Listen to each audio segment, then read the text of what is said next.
It's a unique year in the Big Ten. The conference schedule itself is such a challenge just to put together, trying to compress it.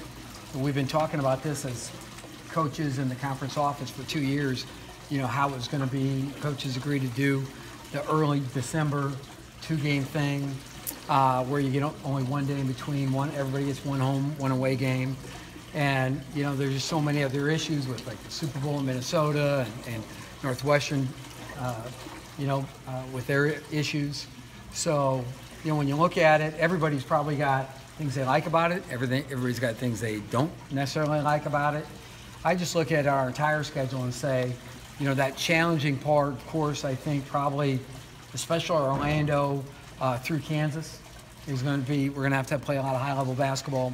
And then right away, of course, we've got those 4 games in 8 days, three conference. Is that what it is? Three games in 8 days. All NCAA teams from last year.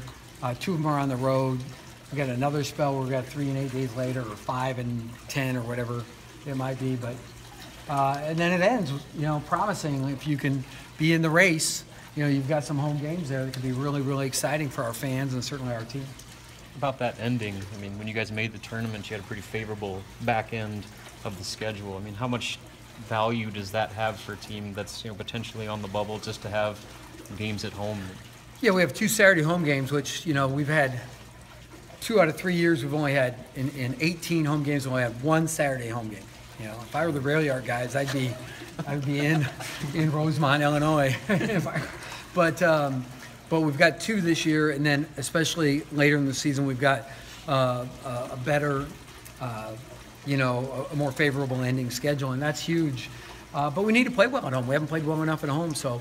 But I'd rather play here than anywhere. I'd rather play in the vault than most places. So I think that could really serve us well, if we position ourselves accordingly. I know it's the Big Ten and it's tough. Michigan State and Minnesota right out of the gate. What did you think when you first saw that? Well, we just, we were taking bets, as a staff on, okay, where are they putting us in with who? And we had Maryland, Michigan State. We almost knew for sure we were going to be at Michigan State. We just couldn't feel it. And then they brought Minnesota, who's probably picked to be second in the league. So all the same, it'll be worth it, and we'll go out and be ready to roll right away. Got to play him at some point, I suppose, anyway. Yeah, you just better be good. That's where you hope that maybe Isaac Copeland's available, because he's going to be a true difference maker for us. But either way, you've got to go out there and be who you are. No official word on him yet? Nope. It's out of our hands. So it's, and those things can be decided. There's no deadline at any time.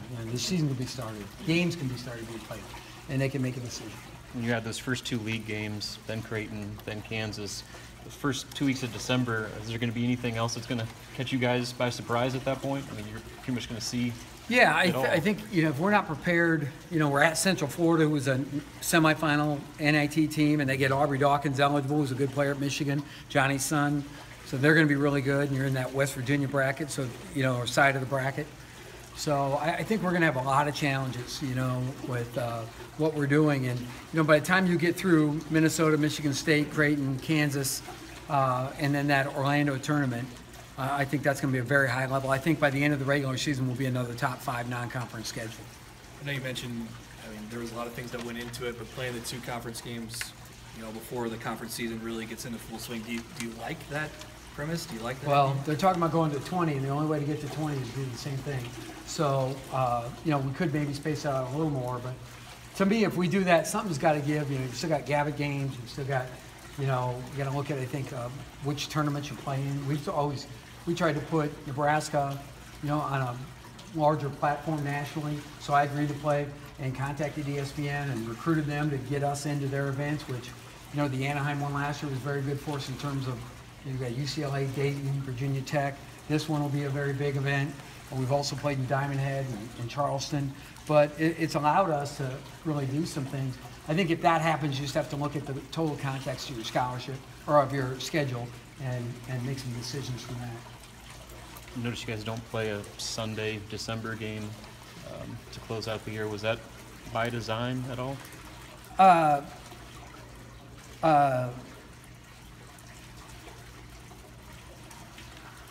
don't remember why we decided on that. I don't like the Sunday games anyway, so probably I threatened Coach Molinari and said, we're not playing any Sunday games. But, you know, sometimes that's just the way the schedule lies too. And, you know, it kind of, some of it's based off, you know, we decided to play Creighton on a Saturday. We were able to get Kansas on a Saturday. Those were big events for us. You know, big decisions, events, making it happen. Big Ten ACC Challenger kind of, then that affects when you're going to play your Big Ten games. And then you fill in the rest from there. So, you know, there's a lot of things that, you know, play off each other.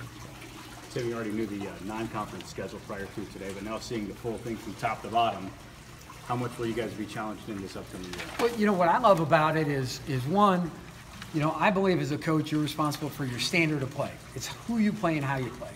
So that's your playing style. I believe we need to have a chance every night to go out and win. So we need to put the ball in our hands of our best players on offense, play very sound defense. And then you want to have a schedule. The last thing you want is a non-conference schedule at 277 and you win 20 games but have to look at your guys and say, because I scheduled down, we're not going to the NCAA tournament. And I didn't take the Nebraska job to do that. We've always played an ambitious non-conference schedule. This fits right into it. We've got a lot of girth in that schedule. So which really, when you look at how many games you need to win, certainly there's some key games, and certainly there's a lot of key wins that are available to us. Everybody here? Quality wins. There's a lot of quality wins. That's their words now. Quality wins that are available to us. Classes start Monday. Everybody I'm skipping. here? You're skipping? No, the eclipse gonna happen. That's my birthday. No, that's off the record. Yeah, the guys will be back. It's gonna be good having them here. Thorir is, I mean, he's making plays to get his I-20 ready to go. We still haven't decided if we're gonna put his full name on the back of his jersey yet or not. That's the big question. Okay. Can you say his full name? Thor. Full name? Thor. So It does. That's a no? So Thorir, Thorbjorn, Urson. It's not bad. It's close. Yeah. His dad can say it. What's the other option? You gonna put Thor on the back? I just think, yeah, I'm gonna ask him. He's the way. If you meet that kid, you'll love him. He'll have an answer. He'll be ready to. He'll figure out a way. He'll say lower the font, maybe. I don't know. You know? Did you like what you saw in your guys over the summer? I did. In fact, our last practice was our best practice, and Glenn wasn't there. I don't think that's Glenn's fault, but he was at the Adidas Unrivaled or the Gauntlet, and I thought it was really competitive. You know, Isaac Copeland's able to go full now. Anton Gill's the only guy we didn't have available. It was one thing that we haven't had, we didn't have last year for various reasons, was a lot of challenge in practice. A lot of, we weren't always getting better later in practice because of injuries. We got our guys sitting out. We had, just a lot of different things, right? So this was a very challenging day, and it was a lot of fun. And all the coaches kind of walked out like, wow, let's do it again. But, we got to let them have some breaks. But I like what I've seen. Have you talked to Glenn about his experience at the Adidas Nations, how that went? Yeah, just about some different things. I think it was good for Glenn. He did tweak an ankle his last day. He played a lot of games. His team won the championship, which I think was good. I think he learned a lot, which was important. He learned from other players. He learned by seeing some different guys in different settings. When you're at a camp, it's not like you're competing against those guys. So, when you're locking into just beating a guy, you don't always respect their game the way it should be. And this was a different setting, so I think that helped him. Doobie, OKK, and some of the other newer guys, how are they adjusting so far? Yeah, very well. Everybody's fitting in well, and I think it's gone. Thomas Allen is fitting in really well. There's two other guys from Raleigh, his hometown. They're already here, so that's been an easy adjustment for him. Nana Kenton is adapting well too, so I like that whole group. Hey, thanks, guys.